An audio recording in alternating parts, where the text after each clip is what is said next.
Meet Natalie and Barry. They are buying a new home, which they can hardly wait to move into. But the transfer process can be difficult to understand, and they are finding it hard to keep up with all the steps. So many things to do, they just can't keep all that information in their heads. So let's help Natalie and Barry to go through the transfer process step by step, so that they can go from super confused to super clued up.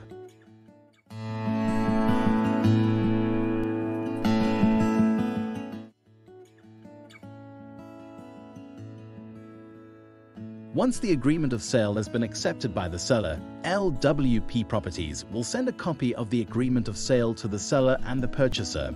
They will also send the formal instruction to attend to the transfer to the transferring attorneys that are appointed by the seller. The purchaser will pay the deposit to either LWP or to the transferring attorney's trust account as set out in the agreement of sale. Once the purchasers have accepted a bond grant, they must provide a copy to LWP and the attorneys, who will then start the transfer process. The attorneys will request cancellation figures from the existing bondholder. They will also need clearance figures from the municipality and levy figures from the homeowners association or body corporate, whichever is applicable. The existing bondholder will issue the cancellation figures and send their instructions to their allocated bond cancellation attorneys, who will then provide the transferring attorneys with the cancellation figures and a copy of the title deed once they receive same from the bank's securities department.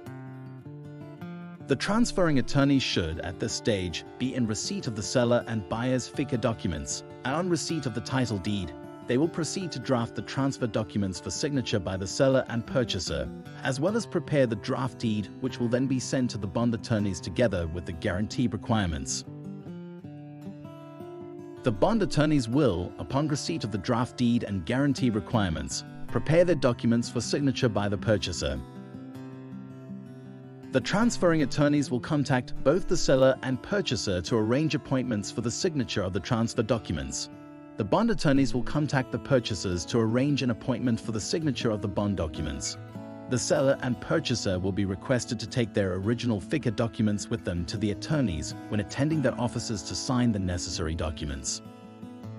When the seller signs the transfer documents, the attorneys will provide them with the rates and levy clearance figures.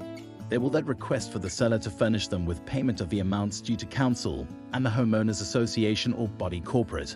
This is in order for them to obtain the rates clearance and levy certificates, which are required for lodgement at the deeds office.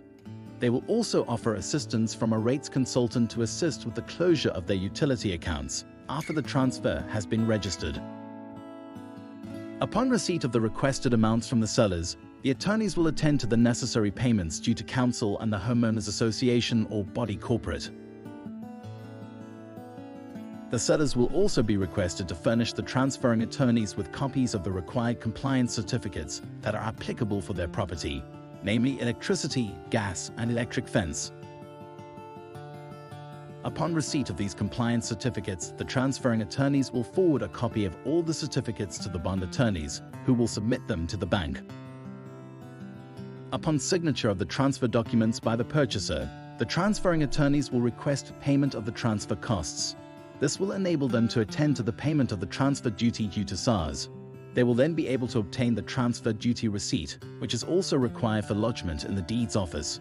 They will also offer the purchaser assistance from a rates consultant, who will help them with the opening of their utility accounts after the transfer has been registered. Upon receipt of the transfer costs, the attorneys will attend to the payment of the transfer duty to SARS, who will then issue the transfer duty receipt, which will be provided to the attorneys. Once the purchaser has signed the bond documents with the bond attorneys, they will attend to the issuing of the guarantees as requested by the transferring attorneys and provide these to them. The bond attorneys will then also proceed to upload the required documents to the bank in order to obtain consent from the bank to proceed with lodgement. Upon receipt of the guarantees from the bond attorneys, the transferring attorneys will send the guarantees, issued in terms of the cancellation figures from the existing bondholder, to the bond cancellation attorneys. This will enable them to obtain consent for cancellation from the existing bondholder and to proceed with lodgement. Once the transferring attorneys are in receipt of the rates clearance and levy certificates, as well as the transfer duty receipt, they will be in position to prepare their documents for lodgement in the deeds office. The transferring attorney will then contact the bond and bond cancellation attorneys to arrange for simultaneous lodgement in the deeds office. Once the documents have been lodged in the deeds office, they will go through several steps, whereafter it will come up on preparation, if all is in order. Once the documents are up for preparation, the attorneys have one final opportunity to make sure that the finances are in order, that all costs have been paid, and that all conditions, as set out in the agreement, have been complied with. Once all these checks have been completed, all 3 sets of documents will be handed in and put forward for registration. This process can take between 2 to 4 days, due to the fact that the bond and bond cancellation attorneys have to obtain the permission to proceed with registration from the relevant bank. Once the documents have been put forward and handed in for registration, registration will take place the following day. The transfer process is now completed. The guarantees which are issued by the bond attorneys will pay out on date of transfer. This means that the funds will reflect in the transferring attorney's account the day after transfer. This will then enable them to finalize the seller and purchaser's accounts and attend to the necessary payments due to the seller, LWP, and the purchaser. The attorneys will then provide the seller and the purchaser with their registration packs, which will include the registration letter to the seller and purchaser, together with their final accounts, as well as the letter to counsel and the managing agents or body corporate to confirm registration. They will also include any other supporting documents which the seller and purchaser might require to open and close their utility accounts. The managing agents and body corporate will amend their records to reflect the purchaser as the new owner. They will do this upon receipt of the attorney's letter. Counsel will only update the rates account to reflect the details of the purchaser as the owner of the property once they receive the registration list from the deeds office. This is done every 3 months. However, just to be safe, if you do not use a rates consultant to assist you with the opening and closing of your utility accounts, LWP recommends that purchasers follow up with counsel to ensure that the necessary changes have been attended to.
Time now for Natalie, Barry and myself to say goodbye. Thanks for taking this journey through the transfer process with us. Happy house hunting!